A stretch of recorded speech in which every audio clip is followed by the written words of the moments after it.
नमस्कार दोस्तों, एक 55 साल का बूढ़ा व्यक्ति एक नीलम नाम की लड़की के साथ, जिसकी उम्र महज 16 से 17 साल के बीच में थी, उसके साथ लगातार शारीरिक संबंध बना रहा था, जिससे उसकी तबीयत दिन प्रतिदिन बिगड़ती जा रही थी। उस बूढ़े व्यक्ति ने जब शारीरिक संबंध बनाने जाता था तो उससे आधे एक घंटे पहले ही उसको शक्तिवर्धक गोलियां खिला दिया करता था, जिससे नीलम को नशा हो जाया करता था और वह उसके किसी भी बात का, किसी भी कारण वह उसका विरोध नहीं कर पाती थी, क्योंकि वह नशे में होती थी और वह बस चीख रही थी और चिल्ला रही थी और कह रही थी, मुझे दादाजी छोड़ दीजिए, मुझे बहुत दर्द हो रहा है, मुझे बहुत पीड़ा हो रही है। लेकिन वह बेरहम आदमी, निर्दयी आदमी उसको छोड़ता नहीं था। घंटों घंटों तक उसके साथ शारीरिक संबंध बनाता था और वह लड़की उससे कहती भी थी कि मैं यह सब बात अपने पापा मम्मी को बता दूंगी। तो वह बूढ़ा आदमी शारीरिक संबंध बनाने से पहले वह वीडियो रिकॉर्डिंग चालू करके एक जगह पर रख दिया करता था और वह पूरा का पूरा वीडियो शूट कर लिया करता था और नीलम के किसी भी बात का विरोध करने पर उसको वह वीडियो दिखाता था और ब्लैकमेल करता था कि अगर तुमने यह बात किसी से भी बताने की कोशिश की तो मैं यह वीडियो वायरल कर दूंगा, जिससे न तो तुम्हारी ज़िंदगी बर्बाद होगी बल्कि तुम्हारे माता पिता की, तुम्हारे घर परिवार की भी इज्जत मिट्टी में मिल जाएगी। यह सब सुनने के बाद नीलम एकदम से सहम जाती है और एकदम से डर जाती है, जिससे उस बूढ़े व्यक्ति की जुल्म सहने लगती है और 4 महीने तक लगातार जुल्म सहने के बाद उस लड़की के साथ कुछ ऐसा होता है जिसे सुनोगे तो आपके भी रोंगटे खड़े हो जाएंगे, आपकी भी रूह कांप जाएंगी, आप भी दांतों तले उंगली दबा दोगे कि आखिर एक 55 साल का बूढ़ा आखिर एक महज 16 से 17 साल की लड़की के साथ कैसे कर सकता है। तो दोस्तों, यह कहानी बहुत ही रोमांचक है, बहुत ही दर्द भरी है। अगर आप भी सुनोगे तो आप भी दांतों तले उंगली दबा लोगे। तो दोस्तों, ये वीडियो स्टार्ट करते हैं, लेकिन उससे पहले अगर आप मेरे चैनल पर नए हो तो प्लीज़ मेरे चैनल को जरूर सब्सक्राइब कर लें, ताकि मेरा हौसला बढ़ता रहे और मैं आप सभी के बीच में ऐसी ही वीडियो प्रस्तुत करता रहूं। तो आप चैनल पर नए तो चैनल को सब्सक्राइब करके वीडियो को लाइक कर देना। आप किस जिला से मेरी वीडियो देख रहे हो उस जिला का नाम जरूर लिख देना, ताकि हमको पता चले कि मेरी फैमिली वहाँ तक है। तो आइए दोस्तों, बिना देरी वीडियो को स्टार्ट करते हैं। नमस्कार दोस्तों, मेरा नाम है आदेश कुमार और आप देख रहे हैं आदेश जी क्राइम टॉक्स। दोस्तों, यह सच्ची कहानी पंजाब की है। पंजाब में एक ज़िला पड़ता है होशियारपुर, और उसी ज़िला के अंतर्गत एक छोटा सा गांव में एक छोटा सा परिवार रहा करता था। परिवार के मुखिया का नाम प्रेम सिंह था। उनके साथ उनकी पत्नी और उनकी एक 16 साल की बेटी, जिसका नाम नीलम होता है। नीलम अभी 10वीं की क्लास में पढ़ाई लिखाई किया करती थी और हर सब्जेक्ट में उसके अच्छे खासे नंबर आ जाया करते थे। नीलम पढ़ाई लिखाई करने के साथ साथ बहुत ही चालाक थी और बहादुर थी। हर एक काम को बड़ी ही आसानी और सरलता के साथ कर लिया करती थी। नीलम ज़्यादा किसी से मतलब वास्ता नहीं रखती थी, सिर्फ पढ़ाई लिखाई पर ही उसका ध्यान था, इसलिए मन लगाकर वह पढ़ाई लिखाई किया करती थी। नीलम का सपना था कि वह पढ़ लिख कर एक अच्छी नौकरी करेगी, अच्छी अधिकारी बन जाएगी या फिर डॉक्टर बन जाएगी।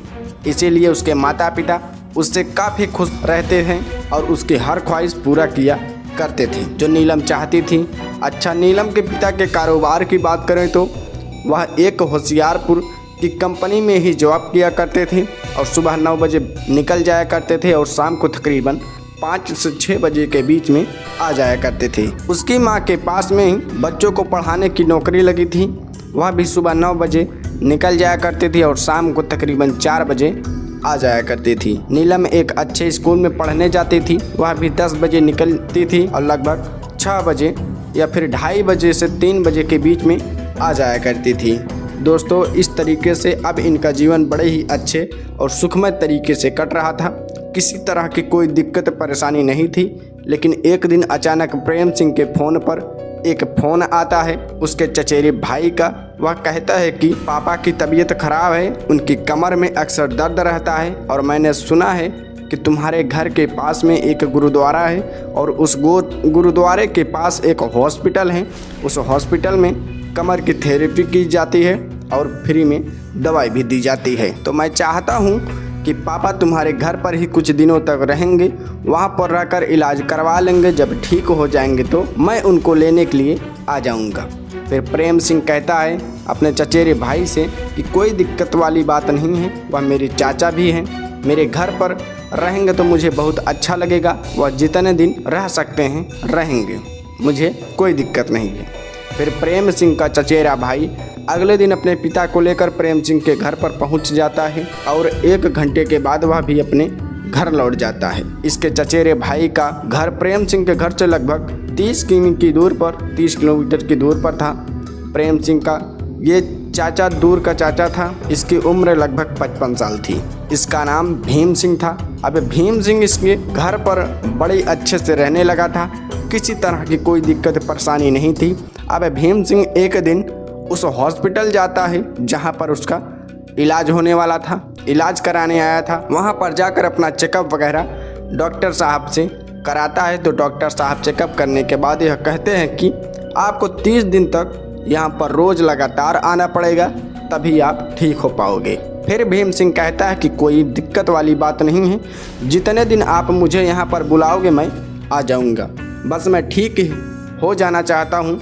फिर भीम सिंह जो हैं उनके घर पर रहकर रोज़ उस हॉस्पिटल में जाया करते थे अपना इलाज कराने के लिए, और सुबह 6 बजे जाते थे और तकरीबन 8 बजे आ जाया करते थे। इस तरीके से रहते रहते लगभग 15 दिन गुजर जाते हैं। 15 दिन के बाद भीम सिंह इनके परिवार में बड़े अच्छे से घुल मिल जाते हैं। दोस्तों, प्रेम सिंह एक दिन अपने ऑफिस जाने के लिए तैयार हो रहे थे और सुबह तकरीबन 9 बजे नाश्ता पानी करते हैं और ऑफिस के लिए चले जाते हैं। नीलम की माँ भी नाश्ता पानी करके 9 बजे अपने स्कूल के लिए चली जाती है। अब नीलम को 10 बजे स्कूल जाना था, तो वह भी 9:30 बजे बाथरूम जाती है नहाने के लिए। फिर नहा के जब बाथरूम से वापस आती है तो उसका पूरा शरीर भीगा हुआ था, उसके शरीर से कपड़े चिपक रहे थे। अब दूर बैठा भीम सिंह जब उसको देखता है तो देखते ही दंग रह जाता है। उसके शरीर में वासना की हवस की भूख दौड़ जाती है और उसकी गंदी नज़र नीलम के ऊपर पड़ जाती है। अब उसके दिमाग में तरह तरह के विचार आने लगते थे। वह अपने आप को रोक नहीं पा रहा था। लगभग 4 दिन तक उसने अपने आप को रोकने की बहुत कोशिश की, लेकिन जब उसका मन नहीं माना फिर उसने सोचा कि वह नीलम के नज़दीक जाएगा, उसे छेड़छाड़ शुरू कर देगा। फिर उसने ऐसा ही किया। वह कभी कभी चॉकलेट लाकर नीलम को दिया करता था, तरह तरह की चीज़ें नीलम को लाकर दिया करता था और उससे अश्लील हरकतें भी किया करता था। मतलब हर वक्त उसके साथ रहना चाहता था। जब उसके घर में कोई नहीं होता तो नीलम इसका कोई विरोध नहीं किया करती थी, क्योंकि वह भीम सिंह को अपना दादा समझती थी। वह सोचती थी कि ये मेरे दादा हैं, अगर कुछ भी कर रहे हैं तो किसी तरह की कोई दिक्कत नहीं है, क्योंकि नीलम अभी 16 साल की थी, उसको कुछ ज़्यादा मालूम नहीं था, इसलिए वह कोई भी बात का विरोध नहीं किया करती थी। भीम सिंह का दोस्त अब इस तरीके से भीम सिंह के हौसले दिन ब दिन बढ़ने लगे थे। वह नीलम के साथ लगातार अश्लील हरकतें करने लगा था।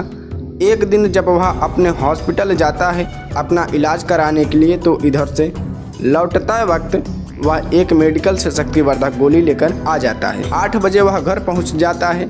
नीलम के माता पिता 9 बजे ही करीब वह अपने ऑफिस स्कूल चले जाते हैं। तो लगभग 9:30 बजे तक नीलम तैयार हो जाती है और 9 बजे के करीब नीलम चाय पीती है। फिर जब नीलम चाय पी रही होती है तो भीम सिंह उसके पास आकर चाय पीने लगता है और मौका देखकर वह जो शक्तिवर्धक गोली लेकर आया था वह नीलम की चाय में मिला देता है। फिर नीलम जो है उस चाय को पी लेती है और तकरीबन 15 मिनट के बाद नीलम के शरीर में कुछ हरकत पैदा हो जाती है। उसको उत्तेजना होने लगती है, उसका शरीर में झंझनाहट सी पैदा हो जाती है। फिर नीलम अपने दादा भीम सिंह से कहती है कि दादा जी, आज मेरी कुछ तबीयत ख़राब है, मैं स्कूल नहीं जा रही हूँ। तो भीम सिंह तो चाहता ही था कि नीलम स्कूल न जाए। लगभग 15 मिनट और गुजर जाती है। 15 मिनट के बाद नीलम के शरीर में पूरी तरीके से उत्तेजना फैल चुकी थी। उसका शरीर कंपन कर रहा था, उसको काफ़ी इच्छा हो रही थी। फिर भीम सिंह उसके पास जाता है, उसके साथ अश्लील हरकतें करना शुरू कर देता है। नीलम इसका कोई विरोध नहीं करती है। फिर भीम सिंह इसको उठाता है और अपने कमरे में लेके चला जाता है और इसके शरीर से पूरे कपड़े उतार देता है। फिर अपना जेब से एक फ़ोन निकालता है और वीडियो रिकॉर्डिंग चालू करके फ़ोन एक जगह पर सेट कर देता है। फिर थोड़ी देर के बाद नीलम के साथ वह शारीरिक संबंध बनाने लगता है। वह इतने दर्दनाक तरीके से संबंध बना रहा था कि नीलम की हालत ख़राब हो रही थी। वह चीख रही थी, चिल्ला रही थी, क्योंकि उसका फर्स्ट टाइम था।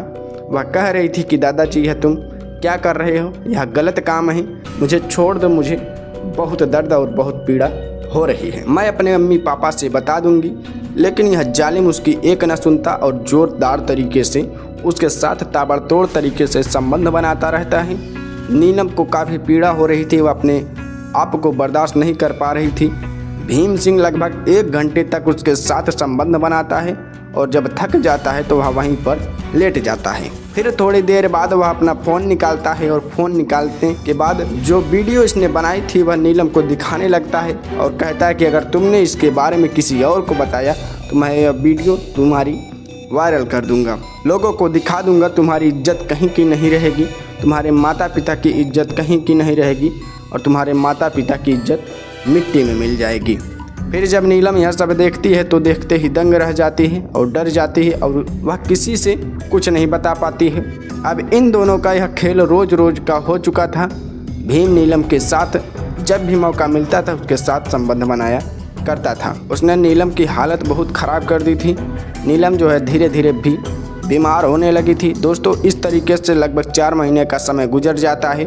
भीम सिंह नीलम से लगातार शारीरिक संबंध बना रहा था। एक दिन नीलम को उल्टियाँ आना लग जाती हैं, उसकी तबीयत खराब हो जाती है। फिर उसके बाद उसके माता पिता इसको दवाई दिलवाने के लिए एक हॉस्पिटल ले जाते हैं। भीम सिंह को जो है कुछ शक हो जाता है कि कुछ न कुछ गड़बड़ हो गया है, इसलिए इनके जाने के बाद भीम सिंह इनके घर से भाग जाता है। फिर जब यह लोग नीलम को एक हॉस्पिटल लेकर पहुंचते हैं तो डॉक्टर साहब उसका चेकअप करते हैं तो डॉक्टर साहब को कुछ शक होता है, इसलिए वह नीलम को नज़दीकी नर्सिंग होम में रेफ़र कर देते हैं। फिर नीलम को उसके माता पिता एक नर्सिंग होम में लेकर चले जाते हैं। फिर वहाँ की जो लेडी डॉक्टर थी नीलम का वह चेकअप करती है। चेकअप करने के बाद वह जो पता चलता है कि नीलम 2 महीने की गर्भवती है। फिर यह लेडी डॉक्टर नीलम के माता पिता को पूरी कहानी बताती है और कहती है कि आपकी बेटी तो 2 महीने की गर्भवती है। जब उसके माता पिता यह कहानी सुनते हैं तो सुनते ही दंग रह जाते हैं। उनके पैरों के नीचे से ज़मीन खिसक जाती है, वह एकदम हक्का बक्का सा रह जाते हैं। फिर वह लेडी डॉक्टर इनसे पूछताछ करने लगते हैं कि आखिर ऐसी क्या बात है, नीलम गर्भवती हो गई, क्या नीलम का किसी से अफेयर है या उसका किसी ने बलात्कार किया है, आखिर पूरा मामला क्या है। तो उसके माता पिता कुछ बताते नहीं हैं। वह कहते हैं कि हमारी बेटी तो ऐसी नहीं है, वह किसी से बात भी नहीं करती है, वह तो पढ़ाई लिखाई में बहुत अच्छी है, उसने इन सब के बारे में हमें कुछ भी नहीं बताया। दोस्तों, यह मामला पोस्ट एक्स का था क्योंकि लड़की नाबालिग थी, इसलिए लेडी डॉक्टर पुलिस को कॉल कर देती है और आधे घंटे के अंदर अंदर पुलिस भी हॉस्पिटल पहुंच जाती है। फिर लड़की के माता पिता से पूछताछ शुरू कर दिया जाता है तो वह पूरी कहानी बताते हैं और कहते हैं कि इसके बारे में हमारी बेटी ने हमें कुछ भी नहीं बताया। फिर जो पुलिस होती है वह लेडी डॉक्टर से लड़की का स्टेटमेंट लेने के लिए पूछती है।